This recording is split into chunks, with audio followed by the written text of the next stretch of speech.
નમસ્કાર વિદ્યાર્થી મિત્રો, આગળના વિડિયો લેક્ચરમાં આપણે સૌએ 4 પ્રકારની સંખ્યાઓનો અભ્યાસ કર્યો. જેને એક સંખ્યા સ્વરૂપે લેવી હોય તો સમય સંખ્યાઓનો આપણે અભ્યાસ કર્યો, જેમાં પ્રાકૃતિક, પૂર્ણ, પૂર્ણાંક અને છેલ્લે બધાનો સમૂહ એટલે સમય સંખ્યા. હવે ગણિતમાં બીજી એક સંખ્યા વ્યાખ્યાયિત છે જેને આપણે અસમય સંખ્યા તરીકે ઓળખીએ છીએ.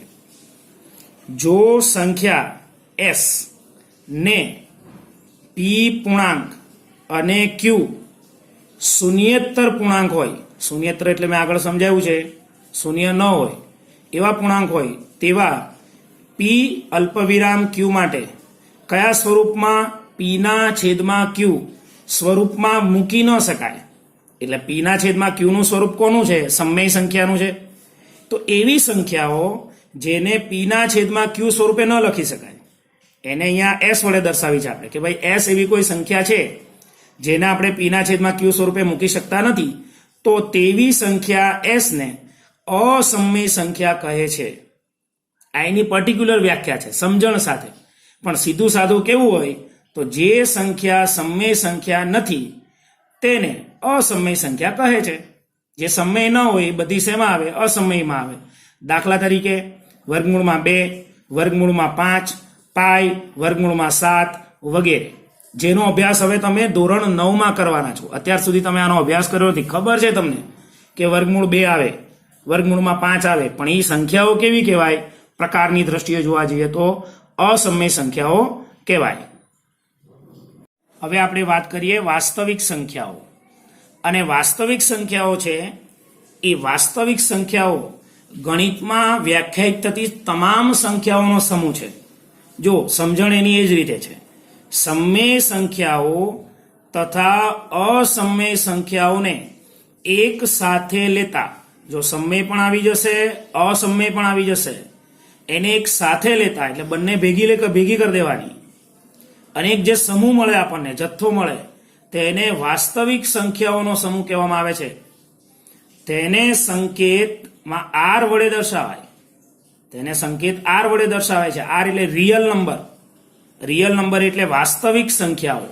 ગણિતમાં જેટલી પણ સંખ્યાઓ વ્યાખ્યાયિત છે એ બધી જ શેમાં આવી જશે? વાસ્તવિક સંખ્યાઓમાં આવી જશે.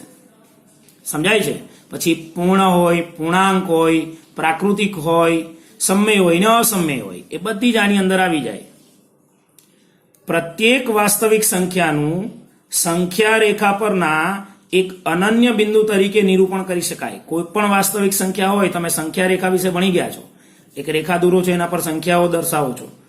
તો વાસ્તવિક સંખ્યા હોય એ વાસ્તવિક સંખ્યાનું સંખ્યા રેખા પરના એક અનન્ય એટલે એક અને માત્ર એક બિંદુ તરીકે આપણે નિરૂપણ કરી શકીએ. એટલે તમે કોઈ સંખ્યા મને કહો તો સંખ્યા રેખા પર એનું સ્થાન કોઈ જગ્યાએ હોય જ. કોઈ એક બિંદુ એવું હોય કે જે વાસ્તવિક સંખ્યા સાથે સંકળાયેલું હોય, જોડાયેલું હોય, ને એવી જ રીતે સંખ્યા રેખાનું પ્રત્યેક બિંદુ એ એક વાસ્તવિક સંખ્યા દર્શાવે છે.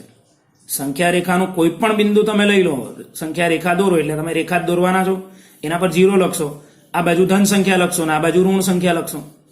એનું કોઈ પણ બિંદુ તમે લઈ લો તો એની સાથે કોઈ પણ એક વાસ્તવિક સંખ્યા જોડાયેલી હોય કે દર્શાવી શકાય છે. અને આ જ કારણથી સંખ્યા રેખાને વાસ્તવિક સંખ્યા રેખા કહેવામાં આવે છે. તમે અત્યાર સુધી માત્ર સંખ્યા રેખા કહેતા હતા, પણ એના માટે હવે એક નવો શબ્દ આપણે ઉપયોગમાં લઈશું, વાસ્તવિક સંખ્યા રેખા. વાસ્તવિક સંખ્યા એટલા માટે, વાસ્તવિક સંખ્યા રેખા એટલા માટે આપણે શબ્દ વાપરીએ છીએ કારણ કે એની અંદર કે એની ઉપર આપણે તમામ વાસ્તવિક સંખ્યાઓ દર્શાવી શકીએ સંખ્યા રેખાના કોઈ પણ બિંદુ પર. એટલે એક બિંદુ હોય તો એની સાથે જોડાયેલી એક વાસ્તવિક સંખ્યા હોય, અને જો કોઈ પણ એક વાસ્તવિક સંખ્યા લઈએ તો એની સાથે સંખ્યા રેખા પર કોઈ એક બિંદુ જોડાયેલું હોય છે. ખ્યાલ આવે છે મિત્રો? બરોબર છે? આ કોની ચર્ચા કરી આપણે? વાસ્તવિક સંખ્યાઓની. તો અહીંયા ગણિતમાં વ્યાખ્યાયિત તમામ સંખ્યાઓ વિશે આપણે અભ્યાસ કર્યો. બરાબર. હવે આપણે સ્વાધ્યાય 1.2 જોઈએ. શરૂઆતમાં આપણને પ્રશ્ન આપ્યા છે.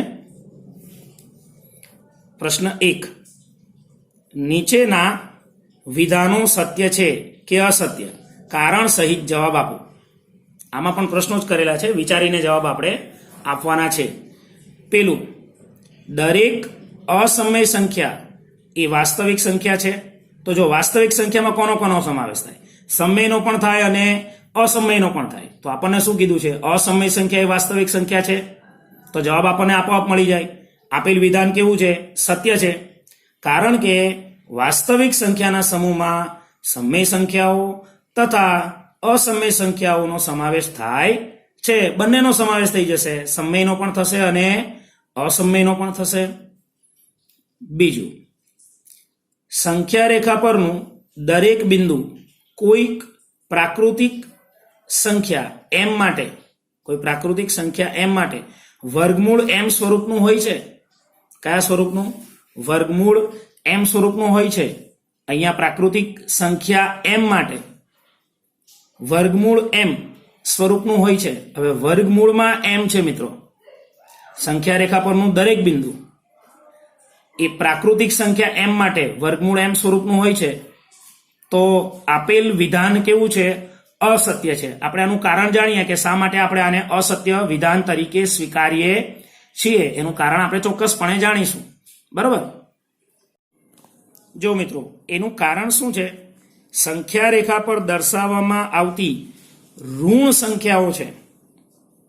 એ ઋણ સંખ્યાઓ કદી પણ કોઈ પ્રાકૃતિક સંખ્યા m માટે વર્ગમૂળ m સ્વરૂપની ન હોઈ શકે. એટલે વર્ગમૂળમાં -3 ન લખાય. આપણે આ રીતે ન લખી શકીએ વર્ગમૂળમાં -3. આ ખોટું પડશે. કારણ કે ઋણ સંખ્યાનું વર્ગમૂળ શક્ય નથી. તેથી આ વિધાન અસત્ય છે. સમજાય છે? બરાબર? પહેલા પ્રશ્ન સમજાવવો જોઈએ કે સંખ્યા રેખા પર કોઈ એવું બિંદુ મળે કે જે પ્રાકૃતિક સંખ્યા માટે વર્ગમૂળ m લઈ શકાય. તો વિધાન અસત્ય છે.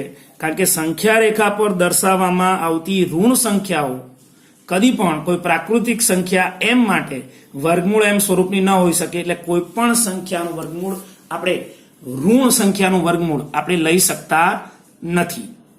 નંબર 3, દરેક વાસ્તવિક સંખ્યા એ અસમય સંખ્યા છે. તો આ વિધાન પણ અસત્ય આવશે. કારણ કે વાસ્તવિક સંખ્યામાં કોણ આવે? સમય સંખ્યા પણ આવે ને. તો આપણને તો માત્ર કઈ કીધી છે? અસમય કીધી છે. સમજાય છે? વાસ્તવિક સંખ્યામાં કોનો સમાવેશ થાય? સમય સંખ્યાનો પણ થાય ને અસમય સંખ્યાનો પણ થાય. તો આપણને શું કીધું છે? દરેક વાસ્તવિક સંખ્યા એ અસમય સંખ્યા છે. તો ના, એ અસમય પણ હોઈ શકે ને સમય પણ હોઈ શકે. જો અહીંયા એનું કારણ આપણે લખીએ. પહેલા લખીએ, આપેલ વિધાન કેવું છે? અસત્ય છે. કારણ કે વાસ્તવિક સંખ્યાઓના સમૂહમાં સમય સંખ્યાઓ અને અસમય સંખ્યાઓ બંનેનો સમાવેશ થાય છે. બરાબર ને? વાસ્તવિક સંખ્યાઓના સમૂહમાં સમય અને અસમય, અહીંયા પણ લખ્યું છે સમય સંખ્યાઓ એમ બંનેનો સમાવેશ થાય છે.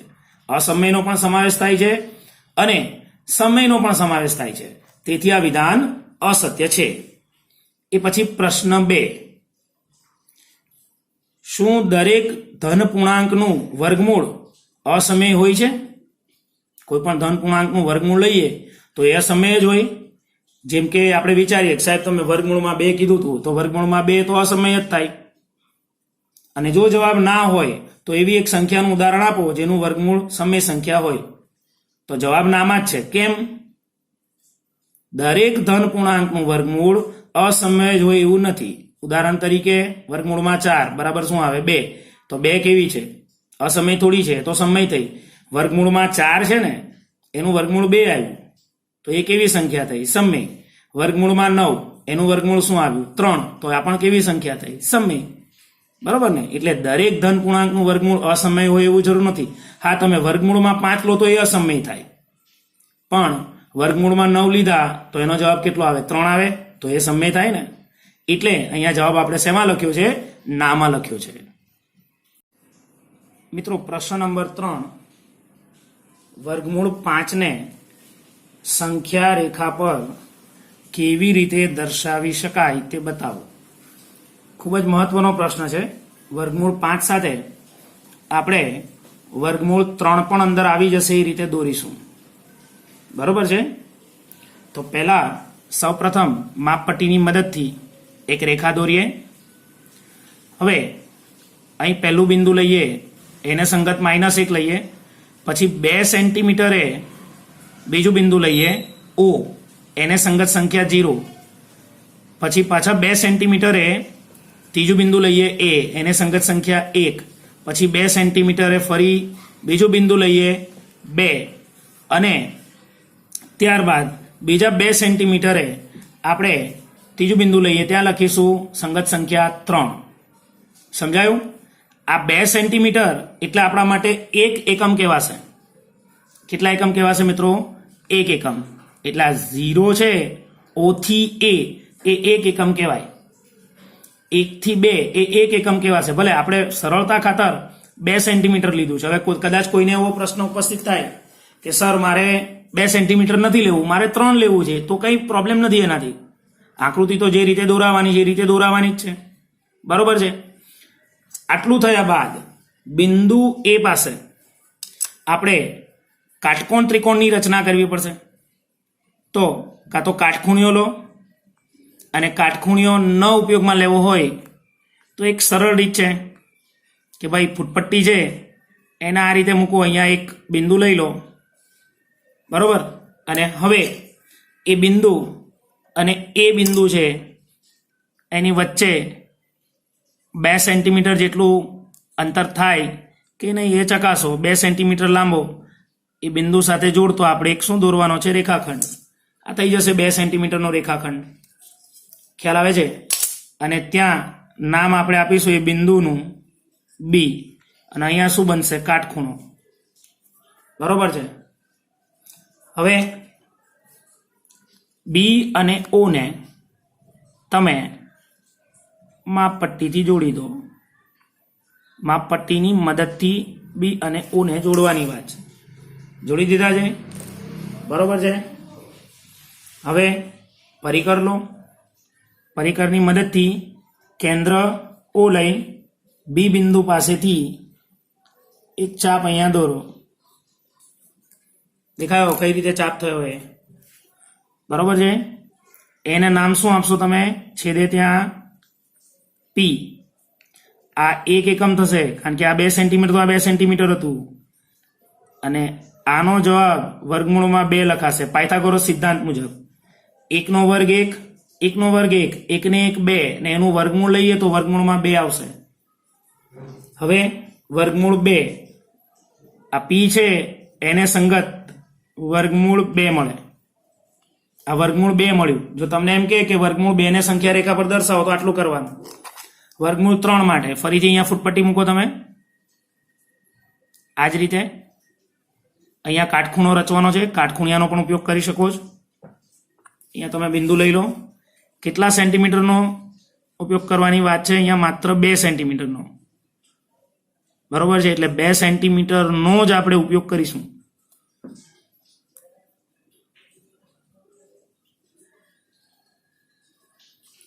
અહીંયા આવશે 2 સેન્ટીમીટર.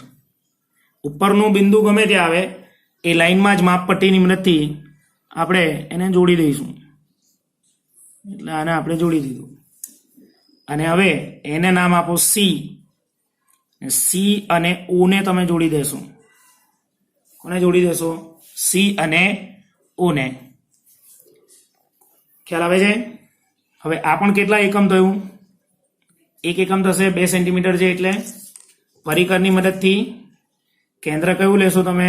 ઓ અને સી. પેન્સિલનો જે પોઈન્ટ છે સી સુધી આવવો જોઈએ, અને પછી અહીં તમે ચાપ મારી દો. બરોબર છે? ત્યાં શું નામ આપશો? બિંદુનું ક્યુ. અને એને સંગત કોણ આવશે? વર્ગમૂળમાં 3. આ વર્ગમૂળમાં 3 આવશે. ક્રમ પ્રમાણે આપણે જઈએ છીએ. શું આવશે મિત્રો? એ વર્ગમૂળમાં 3. ખ્યાલ આવે છે? બરોબર? વર્ગમૂળમાં 3 મળ્યા બાદ હવે ફરીથી કાટખૂણિયાનો ઉપયોગ કરો. એ ન હોય તો આપણે ફૂટપટ્ટીની મદદથી કરીએ જ છીએ, એ પ્રમાણે આપણે કરી દઈએ. આ રીતે બિંદુ લઈશું. ફૂટપટ્ટી આ રીતે મુકાશે. દેખાય છે? બરોબર છે? ફૂટપટ્ટી આ રીતે મૂકવાની રહેશે. હવે અહીંયા બિંદુ લીધા બાદ 2 સેન્ટીમીટરનો જ રેખાખંડ આપણે રચવાનો છે. એટલે આ બંને એક રેખામાં આવે એ રીતે ફૂટપટ્ટી મૂકી અહીંથી પછી તમારે 2 સેન્ટીમીટર માપી લેવાનું છે. અને કાટખૂણિયો હોય તો એકદમ ઈઝી થઈ જશે. બરોબર છે? ને એને જોડી દેવાનો છે.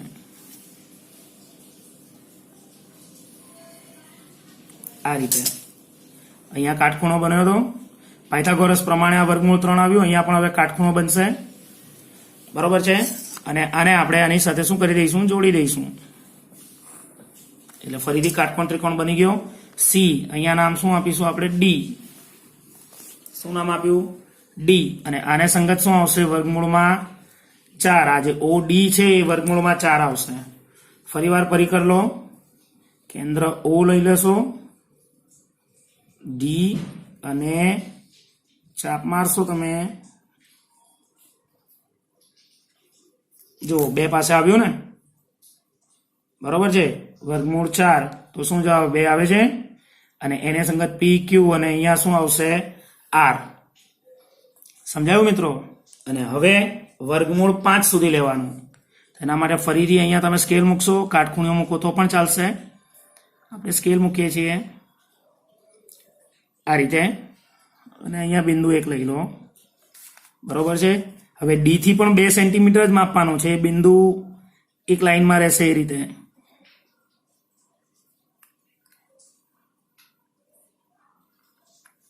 જો મિત્રો અહીંયા લેવાનું રહેશે, અહીંયા મેં 3, 2 અને 1, એટલે એક અહીંયા 2 સેન્ટીમીટર થશે ને, બરોબર. અને એને ફૂટપટ્ટીથી આપણે શું કરી દઈશું, જોડી દઈશું.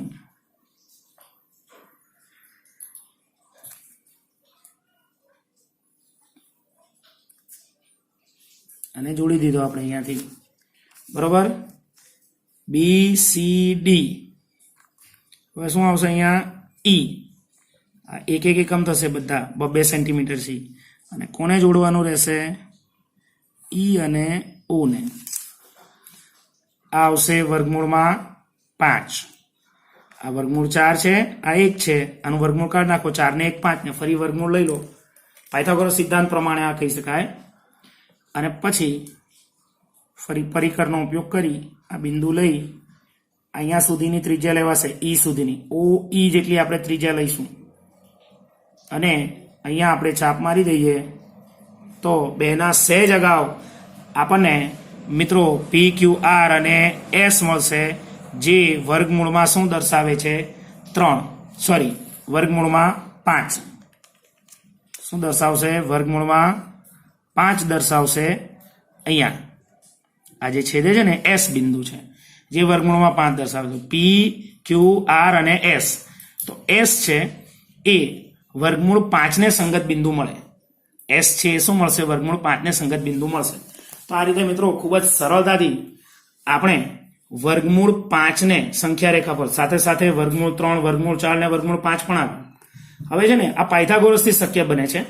પાયથાગોરસનો સિદ્ધાંત છે કે કર્ણ નો વર્ગ બરાબર 2 બાજુના વર્ગોના સરવાળા બરાબર થાય છે, બરાબર મિત્રો.